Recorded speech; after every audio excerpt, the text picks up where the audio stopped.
Olá pessoal, aqui é o professor Sérgio Cotrim. Estaremos hoje conversando sobre um tema muito importante que é a logística portuária. Pois bem, a logística portuária é um elo de suma importância do comércio internacional. Basicamente, não existe comércio internacional sem a logística portuária, né? O comércio entre continentes. No Brasil, cerca de 95% do nosso comércio internacional, por exemplo, é realizado através dos portos públicos e dos terminais privados. Então vamos abordar um pouco essa temática, né? Podemos primeiro partir de um conceito.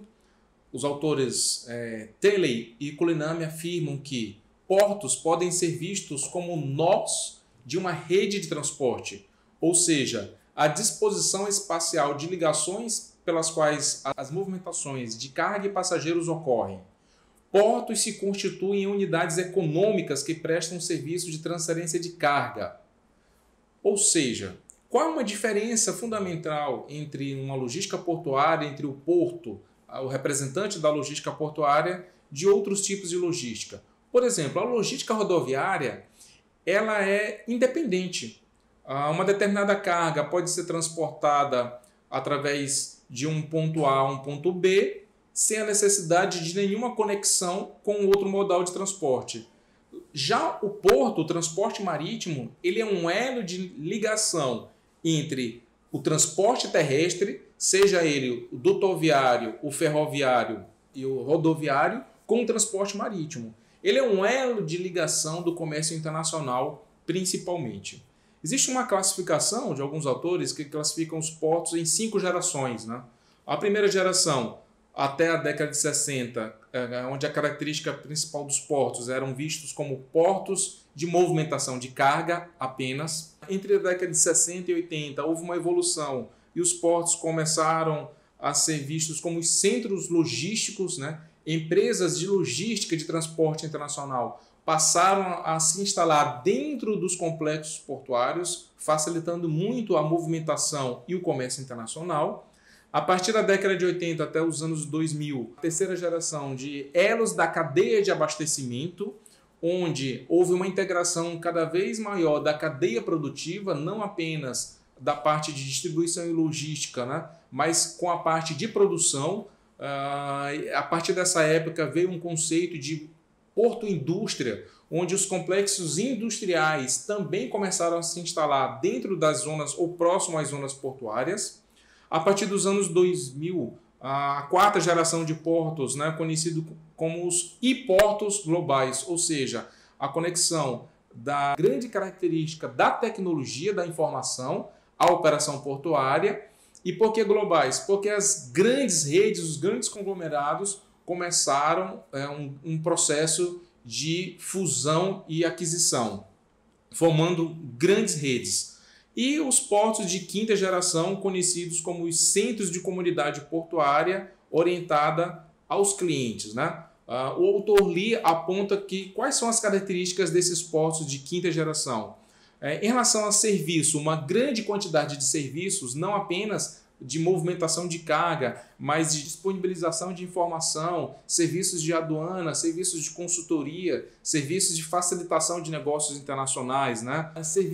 Grandes características de serviços de tecnologia para os clientes, usuários dos portos.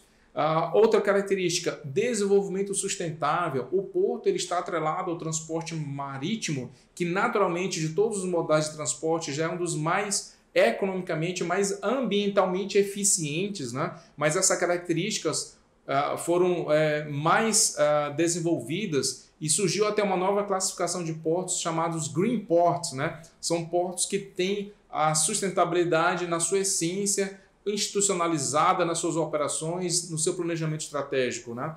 A quarta característica, os portos atuando como clusters, né? Ou seja, uma grande rede, um grande agrupamento de produtores, distribuidores, de facilitadores de serviço, né? E portos concentradores de cargas, né? Os hub ports. São portos que acabaram conseguindo, devido às suas características e à sua localização, portos funcionando como concentradores de carga, vindo principalmente de navios de grande porte, e ele acaba recebendo essa carga e distribuindo em cargas menores, em navios menores para portos de menor porte. No Brasil, é importante a gente entender como funcionam as instalações portuárias. Nós temos 3 grandes classificações de instalações portuárias: as instalações portuárias privadas, os portos organizados e as instalações portuárias de pequeno porte. Sobre as instalações portuárias privadas, nós temos 3 subtipos. Os TUPs, que são os terminais de uso privativo, são empresas que conseguiram uma concessão para administrar um determinado terminal, as estações de transbordo de carga e as instalações portuárias de turismo, como o próprio nome está indicando, instalações específicas, exclusivas, voltadas para o turismo, né? Voltadas para receber os grandes navios de passageiros. Sobre os portos organizados, são exatamente os portos públicos. Nós temos 2 tipos. Os portos organizados pelas companhias DOCAS, ou seja, são companhias federais que organizam, que administram os portos públicos, e nós temos as concessões, tanto para estados, municípios ou consórcios, onde o governo federal lhe faz uma concessão para uma determinada entidade administrar o porto. Como é o caso aqui do Maranhão, nós temos uma concessão do governo federal para o governo estadual fazer a gestão do porto do Itaqui, né? E nesse sentido foi criado a empresa estadual EMAP, Empresa Maranhense de Administração Portuária. Sobre o último tipo, as instalações portuárias de pequeno porte, basicamente são instalações que estão localizadas nas hidrovias, né? Onde eles, principalmente na região norte, onde eles fazem a operação de passageiros e pequena carga, né? Principalmente desses passageiros e de abastecimento dessas regiões ribeirinhas. Vamos analisar um pouco o panorama da evolução do sistema portuário no Brasil, né? Por exemplo, no ano de 2018, né? Qual foi a movimentação do sistema portuário brasileiro? 1.117.311.000 toneladas em 2018. No ano de 2019, os números ainda não estão fechados e não foram publicados pela ANTAQ, que é a Agência Nacional de Transporte Aquaviário. É a agência responsável pela regulação e fiscalização da atividade portuária e de transporte marítimo. Esses números equivalem a um aumento de 33% se a gente comparar o período de 2010 a 2018. Né? Qual o perfil de carga que está sendo movimentada no sistema portuário brasileiro? 64% de granel sólido, né? Principalmente commodities, né? Ou seja, minérios, 21% de granel líquido, principalmente combustíveis, né? 10% de containers e 5% de carga geral solta, ou seja, aquela carga que não é um minério, que não é um granel líquido, que não é um container, né? Isso demonstra já a grande característica do sistema portuário brasileiro, que está fortemente atrelado a essa movimentação de commodities, né? E um percentual muito baixo dos containers, né? Apenas 10%.